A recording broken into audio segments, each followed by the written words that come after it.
నవనరసింహక్షేత్రాలలో శ్రీమద్ ఖాద్రి లక్ష్మీ నరసింహస్వామి గుడికి ఎంతో ప్రాశస్త్యం ఉంది.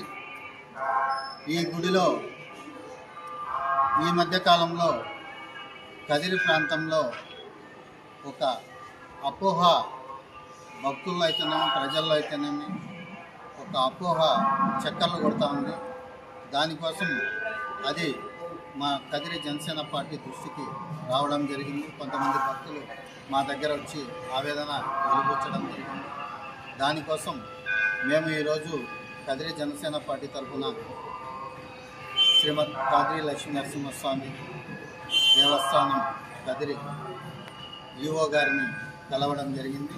వారికి ఒక రిప్రజెంటేషన్ ఇవ్వడం జరిగింది. ఎందుకంటే ఈ మధ్యకాలంలో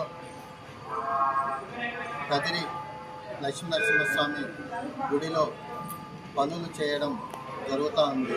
ఆ పనులలో భాగంగా లోపల గర్భాలయంలో గర్భగుడి విగ్రహాలను ఎత్తు పెంచాలని,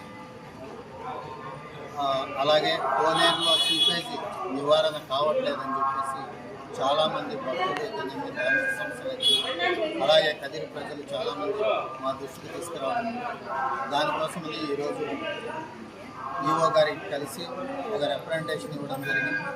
ఈఓ గారు కూడా మాకు క్లారిఫికేషన్ ఇచ్చారు. మేము గర్భాలయం జోలికి మేము వెళ్ళము, బయట ఏదైనా పనులుంటే మేము చేసుకుంటాము అని చెప్పేసి చెప్పడం జరిగింది. అలాగే వారిని మేము కోరింది ఒక్కటే, దాని గురించి మీరే వివరణ ఇస్తే చాలా బాగుంటుంది, భక్తుల్లో ప్రజల్లో అపోహలు తొలగిపోతాయని చెప్పి చెప్పడం జరిగింది. వివరణ ఇస్తాను అని చెప్పి ఆయన చెప్పడం జరిగింది. కాబట్టి ఆయన వివరణ ఇస్తాడు. కాబట్టి ఆ వివరణ ఇచ్చేంత వరకు మీరు అపోహలను నమ్మొద్దని చెప్పేసి మేము తెలియజేస్తున్నాం. అలాగే ఈఓ గారికి కూడా ఎంత తొందరగా వీలైతే అంత తొందరగా మీరు వివరణ ఇవ్వమని కదిరి జనసేన పార్టీ తరఫున మేము కోరాం.